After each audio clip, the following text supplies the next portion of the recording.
The Dinosaur That Pooped a Planet.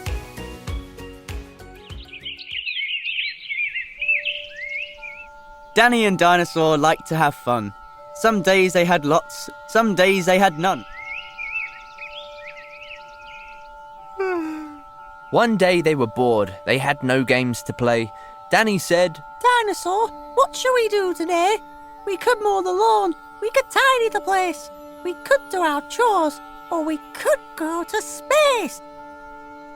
But you mustn't forget to have lunch. said their mummy. You cannot have fun without food for your tummy. So they packed a packed lunch for the Science Museum, where rockets were kept if you wanted to see them. There were hundreds of rockets and spaceship surprises, tall ones and small ones of all shapes and sizes, and one that was ready to launch with a door, big enough for a boy and his pet dinosaur. They ignored all the warnings. They couldn't care less. They pressed all the things they shouldn't have pressed.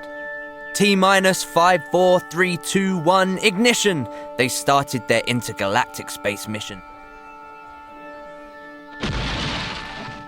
They flew higher than houses and buildings and cranes, much higher than birds, even higher than planes.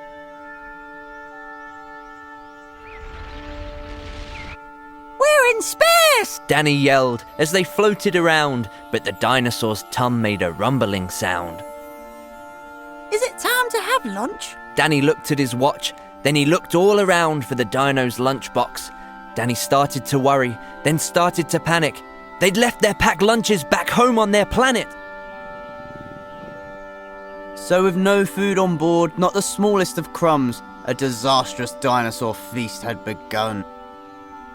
It gobbled up gadgets and gizmos galore. Nothing was safe from the space dinosaur. Robots and ray guns and blinking red blinkers, eating things thought up by NASA's great thinkers. The hyperdrive gamma reactor machine was swallowed along with the space tractor beam. It chewed and it chomped on the spaceship controls. The rocket was dotted with dino tooth holes. Inside it was bare, the spaceship was empty. Outside there were more things to eat, there was plenty. It broke down the door with a cool ninja chop. Out in space, dinosaurs are much harder to stop. It chomped on the moon like a big chunk of cheese, then shoved even more in its mouth with a squeeze. It munched on the Martians from Mars and their cats. Their cats are like ours, but their cats wear cool hats. Satellites, Saturn and 6 supernovas, shape-shifting saucers and 7 space rovers. It guzzled 5 gallons of fuel from the tank, and Danny's jaw dropped as he watched what it drank. With a crunch and a crack and a nom nom nom nom, in one dino gulp, their rocket was gone. Now nothing was left. All Danny could see was a fat dinosaur where the rocket should be. And so they were stranded, with no way back home, just Danny and Dino in space, all alone. Now Danny was crying. He cried and he cried. He cried and his tears filled his spacesuit inside. Unless they were going to stay there forever, the dinosaur needed to do something clever. With the feeling of guilt deep down in its gut, its brain brewed a plan involving its butt. It knew there was only one thing it could do. To get them back home, it needed to... Pooh!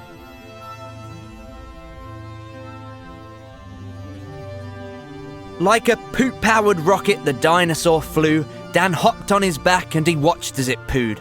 It pooped out the robots and ray guns and blinkers. The things NASA's thinkers thought up were now stinkers.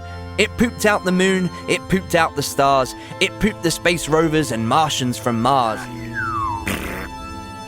When Danny looked back, he could see a poop trail from far out in space to the dinosaur's tail.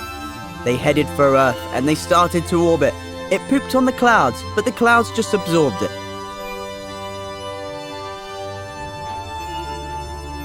They flew past the buildings and streets of their town, leaving the houses all smelly and brown, and finally landed back down on the ground. Hooray! Danny cried. We're home, safe and sound! They looked to the sky, and the things that were pooed had formed a poop planet right next to the moon. And so Danny promised to listen to Mummy, because fun is not fun without food for your tummy.